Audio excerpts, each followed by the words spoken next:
pecado contra el Señor. Capítulo 12. El Señor mandó a Natán a ver a David. Entró a donde estaba y le dijo: Había dos hombres en cierta ciudad. Uno era rico y el otro era pobre. El rico tenía muchas ovejas y vacas, mientras que el pobre tenía solo una ovejita que había comprado, la cual vivía y crecía en su compañía y en la de sus hijos. Comía de su plato, bebía de su copa y dormía en su seno. Era para él como una hija. Un viajero llegó a la casa del rico y éste, no queriendo disponer de una de sus ovejas o vacas para agasajar al caminante que había llegado a su casa, tomó la oveja del hombre pobre y la preparó para el huésped que había llegado a su casa. David se enfureció contra ese hombre y le dijo a Natán: Te juro por el Señor que el hombre que hizo eso es reo de muerte. Y en cuanto a la oveja, tiene que pagar 4 veces por haber hecho eso y no haber tenido compasión. Natán dijo a David: Tú eres ese hombre. El Señor, Dios de Israel, dice lo siguiente: Yo soy el que te ha ungido como rey de Israel y también te ha librado del poder de Saúl. Te di la casa de tu señor y puse en tu seno a sus mujeres. Te he dado la casa de Israel y de Judá, y por si fuera poco, te habría añadido mucho más. ¿Por qué has despreciado la palabra del Señor, haciendo el mal ante él? Mandaste matar a espada al hitita Urías, tomaste como esposa a su mujer y lo asesinaste por la espada de los amonitas. Ahora bien, la espada nunca se apartará de tu casa, puesto que me despreciaste y tomaste a la mujer del hitita Urías para hacerla tu mujer. El Señor dice lo siguiente: Mira, de tu misma casa voy a hacer surgir el mal contra ti. Te arrancaré delante de ti a tus mujeres para dárselas a tu prójimo, quien se acostará con ellas a la luz del sol. Ya que tú lo hiciste en secreto, yo haré esto ante todo Israel a la luz del sol. David dijo a Natán: He pecado contra el Señor. Natán le contestó a David: El Señor ha perdonado tu pecado, no morirás. Pero ya que en este caso tú has ultrajado gravemente al Señor, el hijo que te ha nacido morirá sin remedio. Natán se fue a su casa. El Señor hirió al niño que la mujer de Urías había engendrado de David y se puso enfermo. David suplicó a Dios por la salud del niño, se puso a ayunar y al llegar a su casa por la noche se acostaba en el suelo. Sus servidores intentaron que se levantara del suelo, pero no quiso y no tomó con ellos ningún alimento. A los 7 días el niño murió, y los servidores de David temían darle la noticia de la muerte del niño porque comentaban: Si mientras el niño estaba vivo no nos quería responder cuando le hablábamos, ¿cómo vamos a decirle el niño está muerto? Hará un disparate.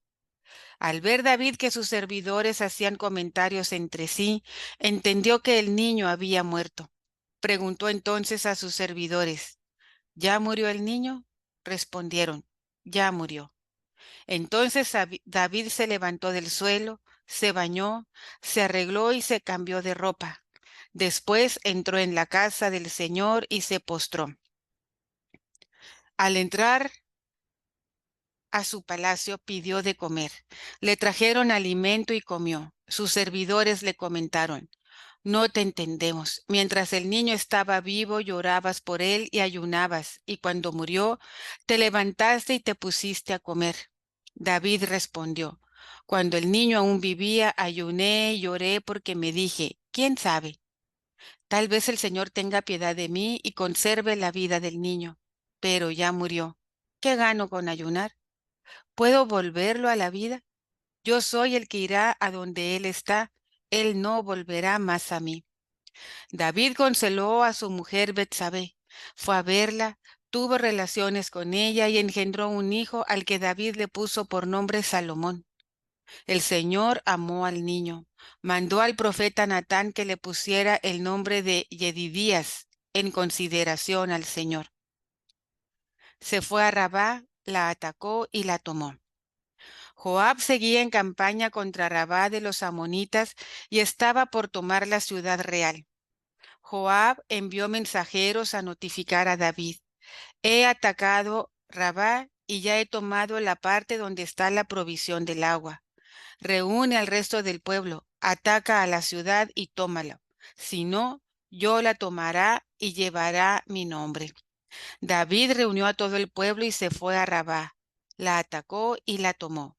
Quitó la corona de Milcón, que pesaba unos 35 kilos de oro y tenía una joya preciosa que David puso sobre su cabeza. Se llevó un gran botín de la ciudad. En cuanto a la población, se la llevó para manejar las sierras, picos y hachas de hierro y los obligó a trabajar haciendo ladrillos. Hizo lo mismo con todas las ciudades de los amonitas. Después, David y todo el pueblo regresaron a Jerusalén. En segunda de Samuel, capítulo 12, nos relata la confrontación entre el profeta Natán y el rey David, después de que David cometiera adulterio con Betsabé y urdiera la muerte de su esposo Urías. Después de los eventos mencionados, Natán se acerca a David y le cuenta una historia sobre un hombre rico que roba la única oveja de un hombre pobre. David, indignado por la injusticia, declara que el hombre rico merece castigo. En el versículo 5 nos dice: David se enfureció contra ese hombre y le dijo a Natán: te juro por el Señor que el hombre que hizo eso es reo de muerte. Pero David fue confrontado con su propio pecado antes de recibir el perdón y tuvo que reconocer que había pecado contra el Señor y sólo así podría ser perdonado. Natán, entonces, revela que la historia es una parábola y que David es el hombre rico en la historia, señalándole su pecado con Betsabé y Urías. David es confrontado con su pecado, el pecado de adulterio y de asesinar a Urías, uno de sus valientes soldados. No tuvo misericordia de él. Natán le dice que Dios lo había bendecido abundantemente, pero aún así David había actuado mal. El Señor dice lo siguiente: yo soy el que te ha ungido como rey de Israel y también te he librado del poder de Saúl. Te di la casa de tu señor y puse en tu seno a sus mujeres. Te he dado la casa de Israel y de Judá y por si fuera poco, te habría añadido mucho más. David, a pesar de tantas bendiciones, había despreciado la palabra del Señor haciendo el mal. Natán le informa a David que como resultado de su pecado habrá consecuencias en su familia. La espada nunca se apartaría de su casa y surgirían conflictos internos y tragedias en su propia familia. El Señor le dice: mira, de tu misma casa voy a hacer surgir el mal contra ti. Te arrancaré delante de ti a tus mujeres para dárselas a tu prójimo, quien se acostará con ellas a la luz del sol. Ya que tú lo hiciste en secreto, yo haré esto ante todo Israel a la luz del sol. A diferencia de muchos, David reconoce inmediatamente su pecado y se arrepiente sinceramente. David dijo a Natán: he pecado contra el Señor. Él admite su culpa y Natán le comunica que Dios lo perdona, pero que aún así habrá consecuencias. Como castigo, el hijo que Betsabé había concebido con David enferma gravemente y finalmente muere. Aunque David ruega a Dios por la vida del niño, dice la Escritura que se puso a ayunar y que se acostaba en el suelo. A pesar de todo eso, a los 7 días el niño fallece. Cuando David se da cuenta, se levanta del suelo, se baña, se arregla y se cambió de ropa. Entró a la casa del Señor y se postró ante él. David, lejos de enojarse por el resultado de la muerte de su niño, fue a la casa del Señor y se postró, lo adoró, reconoció su pecado y aún así no se enojó con el Señor por las consecuencias del pecado que él mismo había cometido. Se menciona que David ayunó. Esto no debemos nosotros ayunar para que Dios cumpla nuestros deseos, sino para que nuestra voluntad esté en línea o vaya en concordancia con la voluntad de Dios. Somos nosotros los que nos debemos de someter a Dios, a sus deseos, a su voluntad.